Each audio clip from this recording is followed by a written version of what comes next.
Thanks, Jeremy and Megan. With Iowa being in the bye week this week, it was the perfect opportunity to see the other teams of the area get noticed. One of those areas is Kirk Ferentz himself.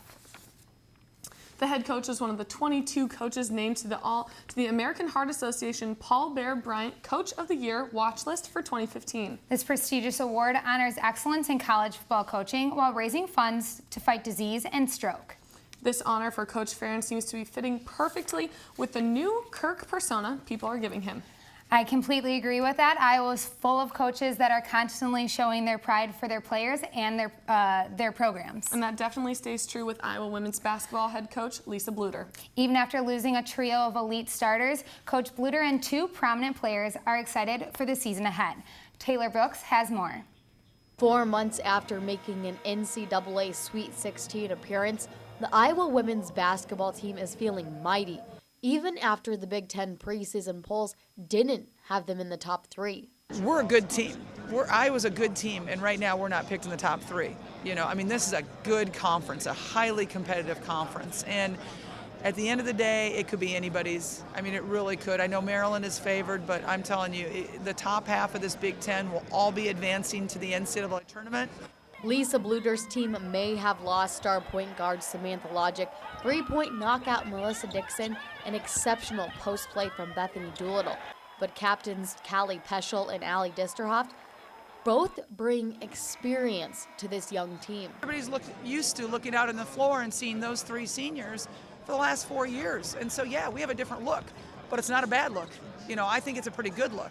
Allie has been here since she was a freshman. She's a junior now. Just a tremendous player. Everybody knows how good she can be, as the coaches all picked her in that top 10 players in this conference in the preseason poll. Callie Peschel was playing her best basketball of her career the last 6 weeks, the last 2 months of the season last year, and I see her taking off right where she left off. Disterhoff puts this 2015-2016 season simply. I just want to be the best player that I can be, and I want to help the team however I can. That has always been my main goal. As long as our team is winning, succeeding, that's all that really matters at the end of the day. And obviously, I want to continue to improve offensively, defensively, contribute the most I can in both areas, but really just a large goal is bringing the freshmen to speed and just getting things together with our team, because we really can do some great things this year. As for Peschel, her humble attitude doesn't even have herself in the starting lineup, because she knows how hard everyone else is working.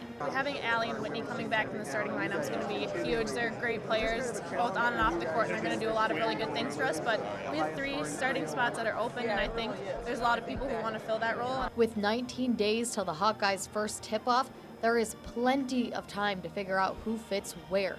Reporting from Big Ten Basketball Media Day, this has been Taylor Brooks for Daily Iowan TV Sports.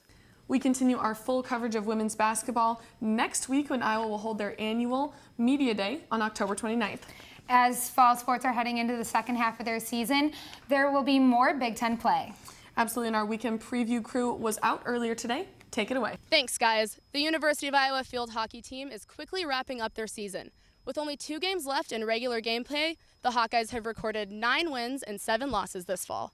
Stud defender Chandler Akers strained her MCL in last week's game against Michigan State, but she is hopeful to return back into action this weekend.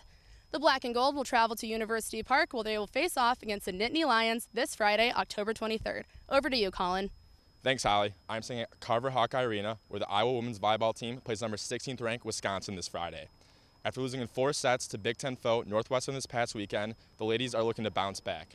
At 10 wins and 11 losses on the season and 0 wins in conference play, the game against the ranked batters would be a great way to get the season back on track and that first conference W.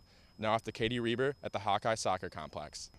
After defeating the Fighting Illini in their first Big Ten win of the season, the Iowa soccer team hosts Nebraska on Friday night. This will be an interesting matchup as the Huskers have a conference record of 2-5-5 and the Hawks are 1-7-1 in Big Ten play this season. The action begins at 7 p.m. here at the Iowa Soccer Complex. Tons of athletics competing this weekend, and we'll have the Big Ten matchups for volleyball and soccer in next week's shows. But meet us right back here Thursday night, where our pregame show is off, but instead the defensive and offensive coordinators for Iowa football talk details on the 7-0 start. Jeremy and Megan, back to you.